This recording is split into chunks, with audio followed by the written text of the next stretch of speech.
Milton's Paradise Lost is the last great epic in the Western tradition. And we know that he had first intended to write an epic about the Arthurian legend, and Milton thought he could set his sights a little bit higher and write something with a more cosmic scope, and so he decided to write about the fall of man in the Garden of Eden.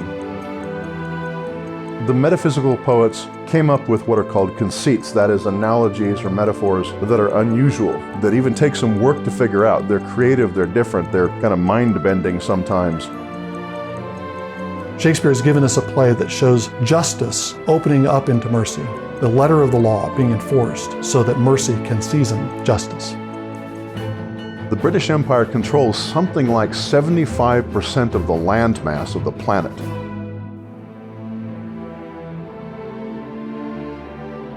Liberty, equality, fraternity.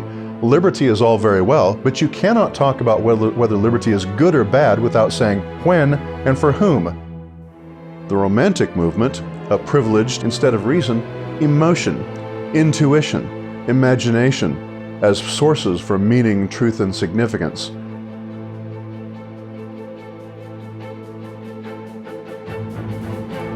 The scientific revolution was really a continuation of Plato's project of describing the physical universe with mathematics. But it wasn't until Isaac Newton invented calculus that this Pythagorean Platonic project could really take off. Indeed, Newton was the culmination of the scientific revolution, and he was also the fulfillment of Plato's Pythagorean dream. Reason became the new authority, sometimes above the church, and certainly above Aristotle. And so the scientific revolution of the 1600s sparked the Enlightenment of the 1700s, an intellectual movement that has largely shaped our culture today.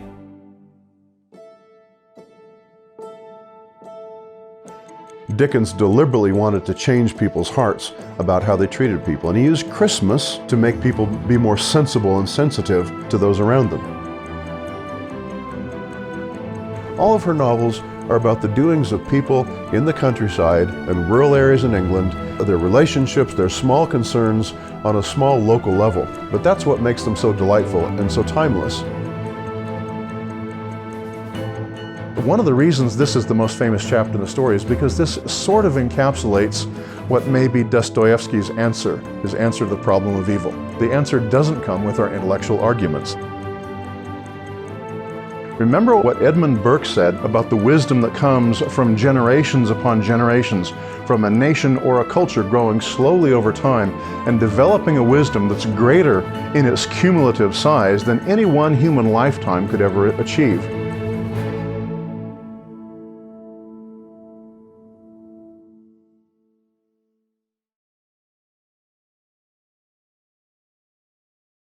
In-person conventions are canceled this year, so we are bringing the convention to your home. April 20th through 27th, enjoy all the deepest discounts we normally reserve for conferences and conventions, including free shipping. During the sale, we will also feature full lectures from Old Western culture, as well as a virtual booth time, live videos where we will discuss our products and answer questions in real time. Get all the details at romanroadsmedia.com.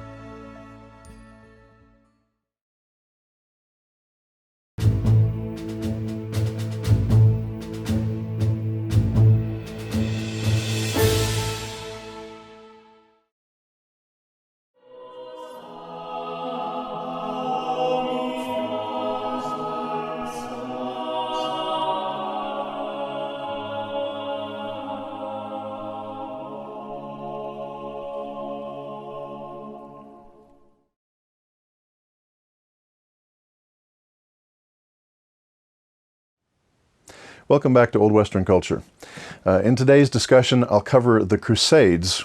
The Crusades are a hugely important feature of European medieval life. And so I want to talk about them as background to the great books and some of the great men that we've been talking about and will be talking about coming up.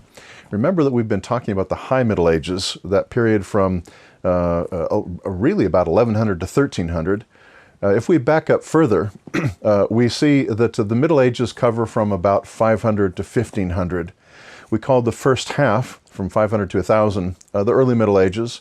A portion of that, the early portion of that, we might call the Dark Ages, because the collapse of the Western Roman Empire meant that much of what made for civilization and culture had decayed and broken down to a lower level. Not all of civilization, of course, had collapsed. There's still art, literature, learning, but there was a certain breakdown in culture. So if we want to talk about the Dark Ages, it would be in the early part of the early Middle Ages.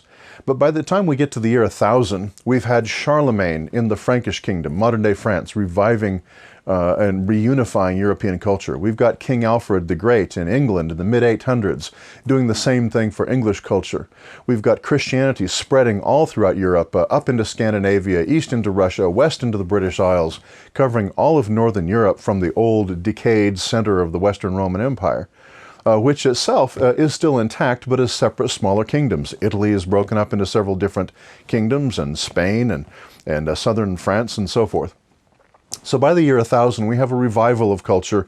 We have powerful kings, monarchs. We have the growth of Christianity throughout Europe. We have the beginning of a new kind of literature and art and so forth.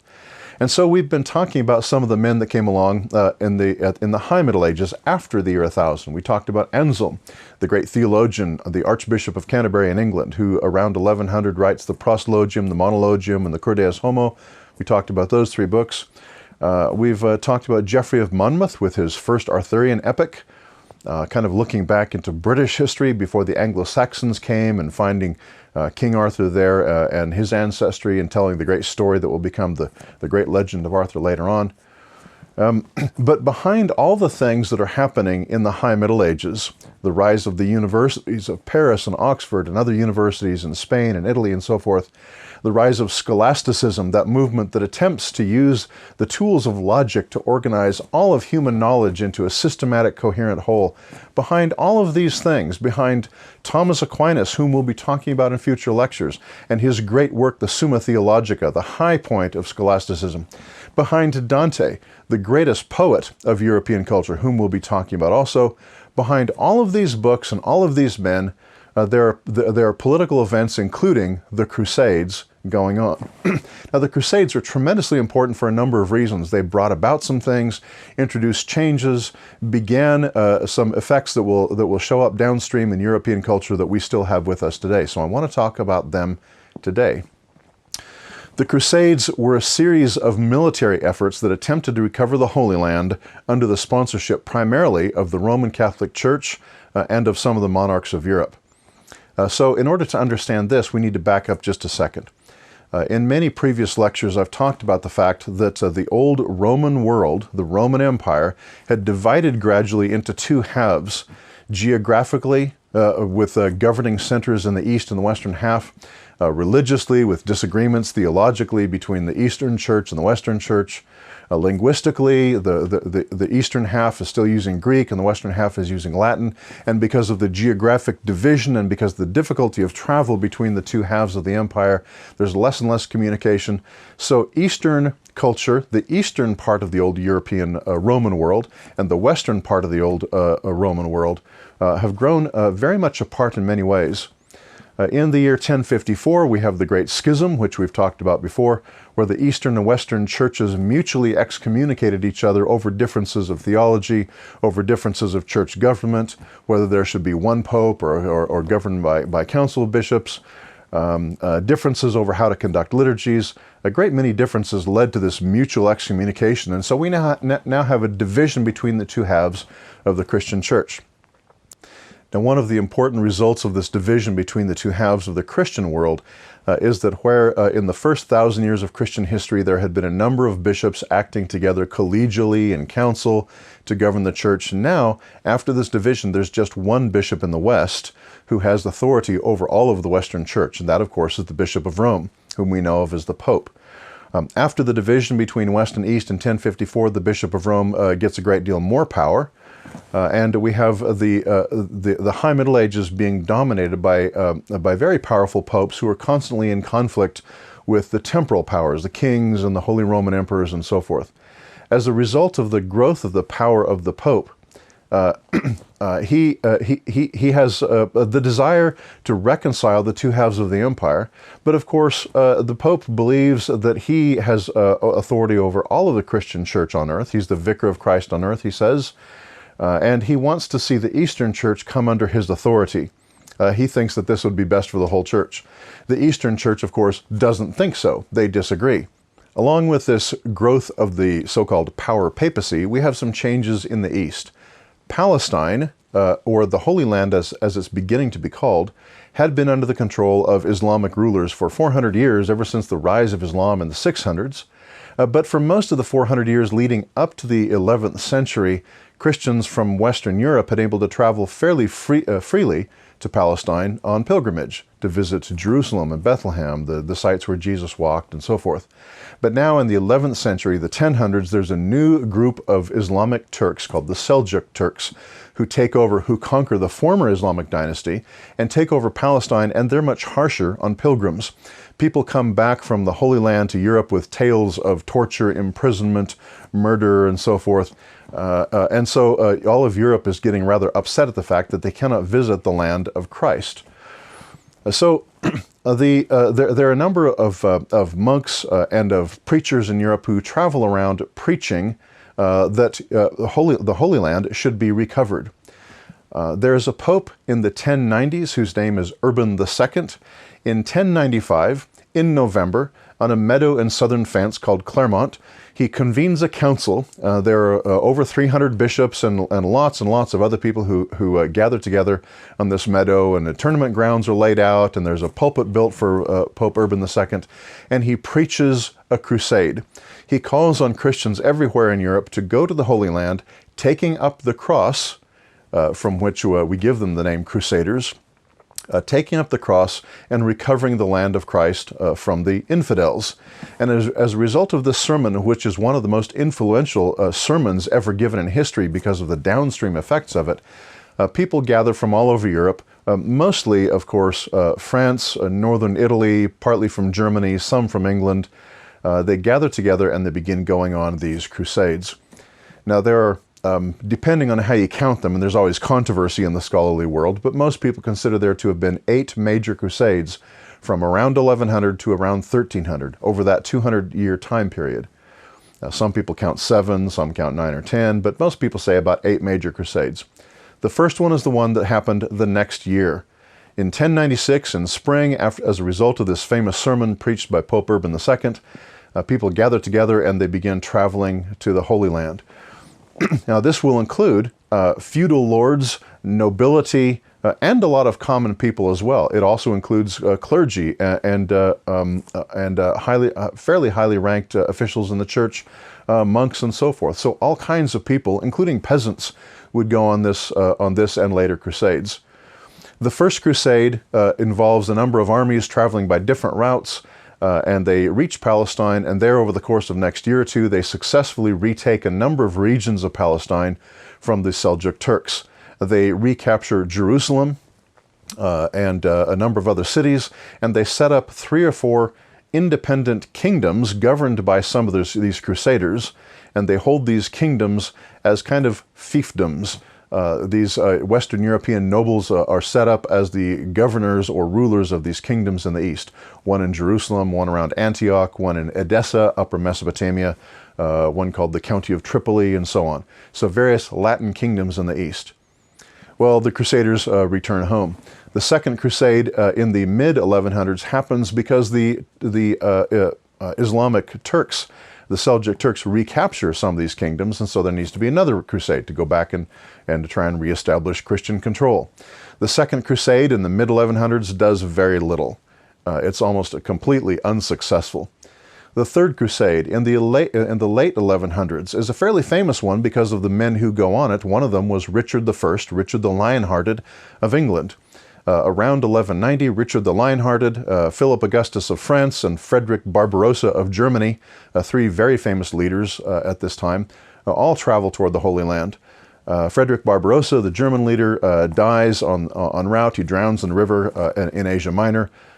Philip Augustus of France and Richard the Lionhearted continue on, but they're squabbling with each other all the time. They retake a couple of cities, but not Jerusalem, in the Third Crusade. The Fourth Crusade happens in 1204, and that one we'll be talking about in the next two lectures. Briefly, the Fourth Crusade is also unsuccessful entirely. Not only is it unsuccessful in recapturing the Holy Land, the Crusaders never even get there. The Fourth Crusade involves a disastrous sidetrack, which eventually winds up in the Western Christian Crusaders sacking the Eastern Christian city of Constantinople with all kinds of terrible results. The Fifth and Sixth Crusades in the mid-1200s are temporarily successful in recapturing Jerusalem for a brief period of time. The Seventh and Eighth Crusades in the late 1200s, which we'll talk about in a couple of lectures from now. The Seventh and Eighth Crusades, led by Louis IX of France, a very great and godly man, are not very successful in spite of the greatness of one of their leaders. And so the Crusades more or less come to an end by 1300, not really having done much, but they have established footholds temporarily in the East and forced the opening of trade routes. So from 1100 to 1300, we have about 8 major crusades. There are a lot of other minor crusades interspersed among them. There's a crusade called the Peasant Crusades. That's made up, as the name suggests, of common people. There's one that's controversial. Some historians think it didn't really happen. Many are sure that it did. It's called the Children's Crusade, where a bunch of children, pretty much all under the age of 14 or 15, some as young as 5 or 6, are rallied by passionate preaching of some young people and go on a crusade. Thousands of children go down to the ports of Marseille and some other Mediterranean ports to try and find ships to go to the Holy Land, and almost all of them are either killed or sold into slavery. There's a good chance that this sort of thing did happen, even if that wasn't a particular crusade. So the Crusades, at least 8 of them and many more from 11 to 1300, are a big deal. They continue on for another couple hundred years in various ways. Even as late as the 14 and 1500s, people in Western Europe are thinking about crusades, military endeavors trying to recover what had been part of old Christendom from Muslims. Even Columbus himself, when he sails across the Atlantic Ocean and discovers the West Indies in 1492, has as part of his motivation to gain riches for the King and Queen of Spain to go on to launch another crusade. There were also crusades, sometimes called the Northern Crusades, by Scandinavian Christian kings and other Christian kings of Northern Europe who launched crusades against some of the remaining pagan tribes in Northern Europe, or even against the Russian Orthodox Christians off in Russia. There were crusades against the Albigensians in northern Italy and southern France. So there are a lot of military efforts taking place in these in the High Middle Ages that are called crusades, but we're going to focus mostly on the 8 major ones that attempt to recover Palestine from the Muslims. I've mentioned some of the influences of the Crusades. One of the most important influences of all is the opening up of trade and travel and commerce between Europe and Palestine. Palestine, or the Middle East more generally, was a destination for trading caravans coming from much further east, India, China, and even Japan, Mongolia to the north, and so forth. There would be ships and overland caravans that would come from those far eastern places to Palestine on the eastern end of the Mediterranean, and then shippers at ports in Palestine and Egypt would carry these new exotic goods from the Far East, spices and cloths and all kinds of building materials and woods and even exotic manuscripts, all kinds of things, precious metals, jewelry. They would carry these goods to Western Europe across the Mediterranean and land at the ports there of Venice and Genoa, both in Italy, and in Marseille in southern France. And then these goods would be carried inland and sold in markets. The Crusades opened up these trade routes. They made the passage between the western and eastern parts of the Mediterranean more familiar. With the Crusaders trying to have access to the Middle East, there were ships going back and forth all the time, and merchants and traders would try and take advantage of this trading and shipping. These goods coming into Europe meant more products, more items for sale.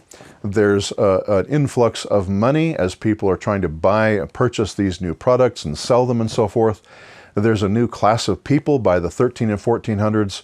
We call the middle class, a class whose identity is entirely bound up with money making.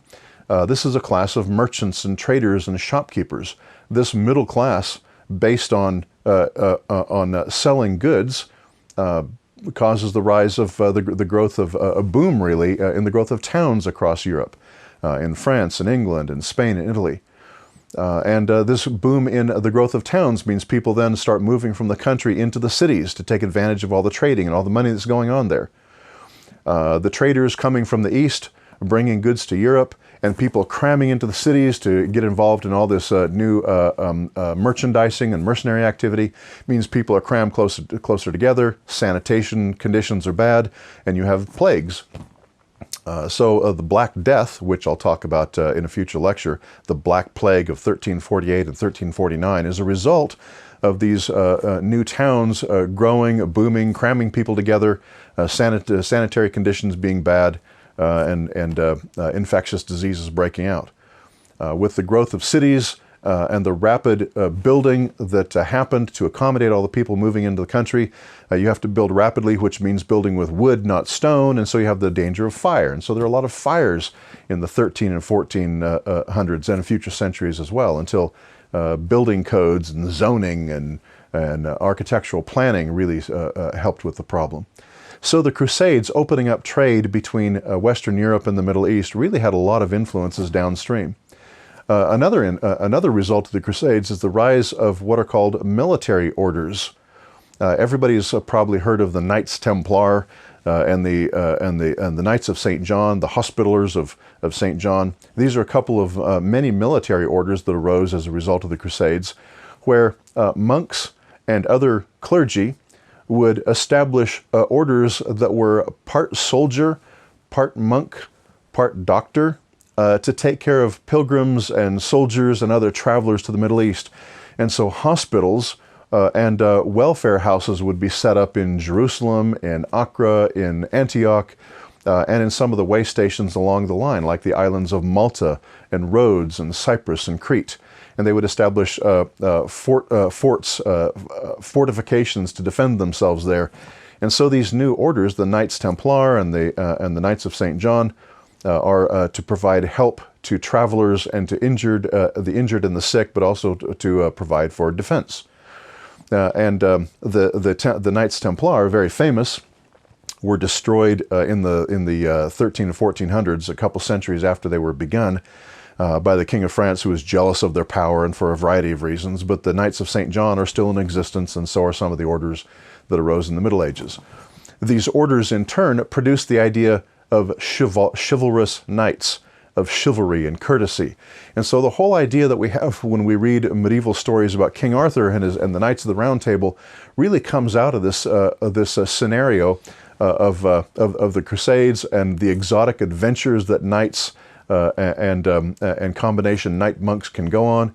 And so chivalry is really a result in many ways of the Crusades as well. And the idea of chivalry then begins to dominate Europe.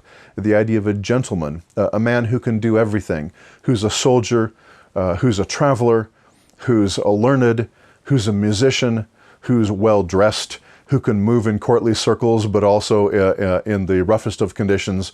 And this will become the idea of the Renaissance man, and even later on in early American colonial society, the idea of the gentleman farmer.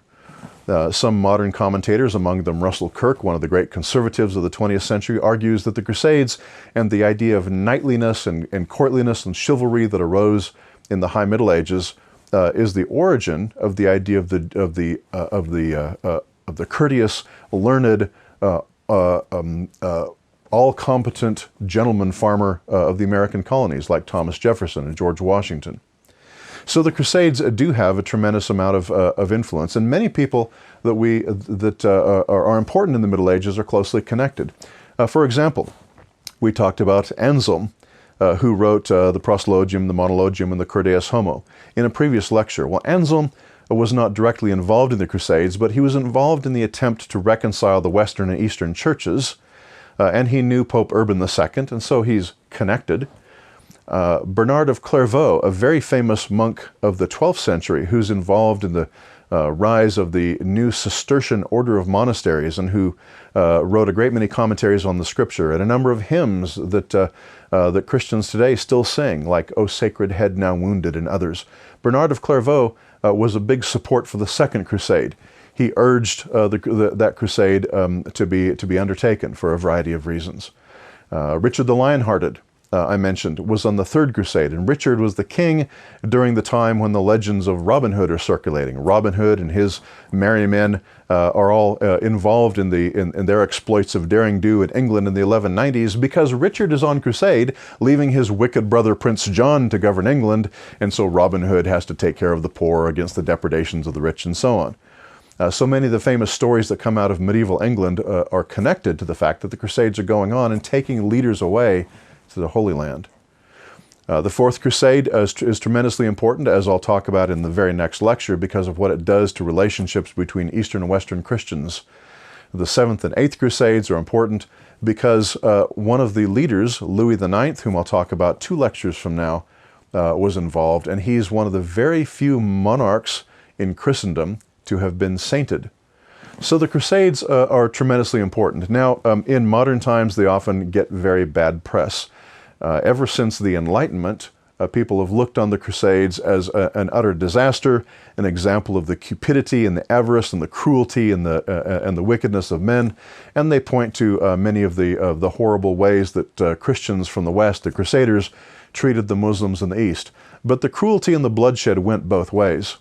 For example, in the Third Crusade, when Richard the Lionhearted, this great chivalric knightly figure, is in Palestine, he's negotiating with the great Islamic leader Saladin.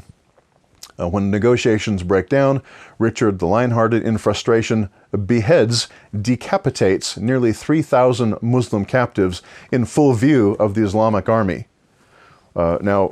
This is a pretty savage act, and we've seen things like this in modern times. This is done by a Christian king, deliberately and provocatively. But Saladin, who had a reputation for, in many circumstances, being fairly merciful, in anger and in retribution, then proceeded to execute all of his Christian captives.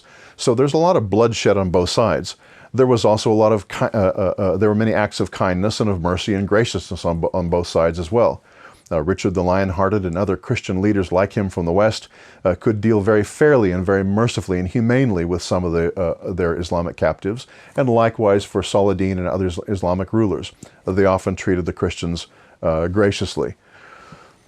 People look at the Crusades as a way of, as a mercenary activity, as a way of Western leaders trying to raise money, but that's almost certainly not true. Everybody in Western Europe knew that to go on crusade was to impoverish yourself. The Crusades were horribly expensive. And so many people who supported, launched, went on, or at least funded the Crusades knew that it wasn't going to be much of a money-making endeavor. Some people say that the Crusades were a way of getting rid of the second, third, and fourth sons in a family. When the first son's going to inherit everything, maybe you can have the second son go into the military, maybe the third son goes into the clergy, but why not send them off on crusade? Well, that's almost certainly not true either. Many of the leaders in the Crusades were the heads of families, first sons, the sort of men upon whom Western Europe depended. So when Crusades happened, and the leaders of Western Europe were often in Palestine, who takes care of the farm back home, or the estate, or the manor, or the kingdom? Very often it was regents in the form of women and other younger sons. Finally, many people look at the Crusades as an example of what caused what we might call the radical Islamic terrorism in modern times. But this also is almost certainly not true. It was only in very recent times, in the early 1900s, that we began to see the idea that modern Muslims are still holding this grudge and this bitterness against us for what we Christians in the West did in the Crusades. But the Muslims never talked that way until the early 1900s. That's a fairly modern thing.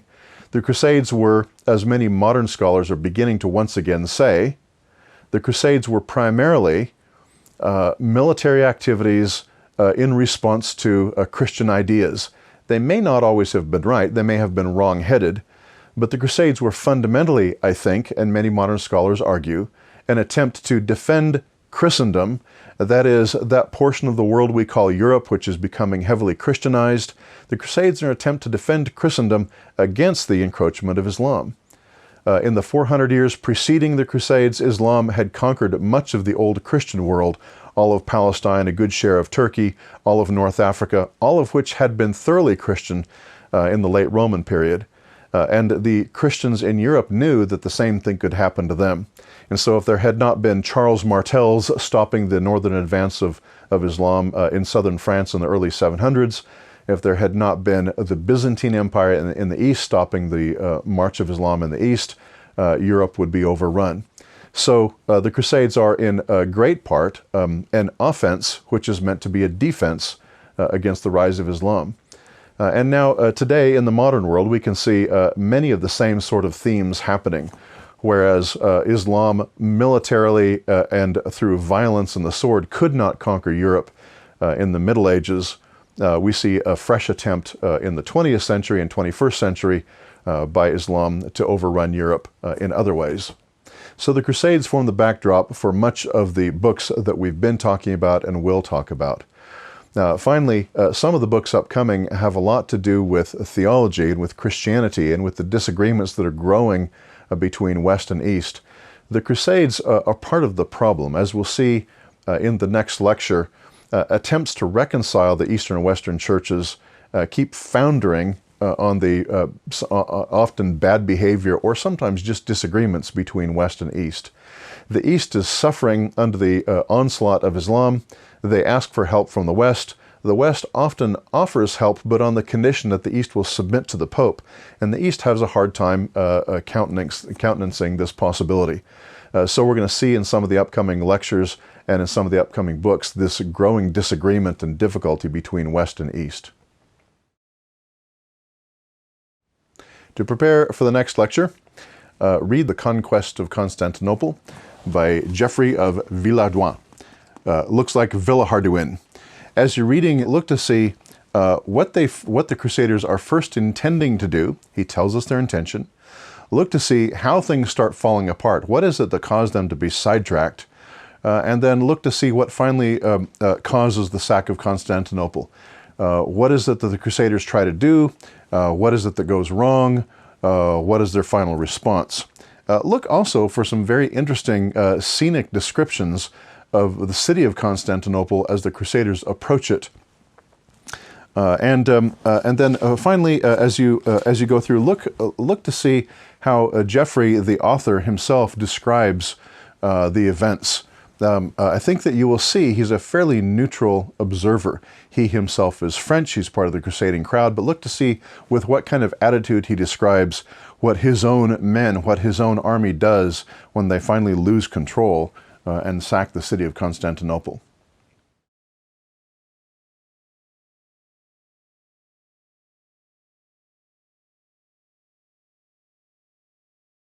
In-person conventions are canceled this year, so we are bringing the convention to your home. April 20th through 27th, enjoy all the deepest discounts we normally reserve for conferences and conventions, including free shipping. During the sale, we will also feature full lectures from Old Western culture, as well as a virtual booth time, live videos where we will discuss our products and answer questions in real time. Get all the details at RomanRoadsMedia.com.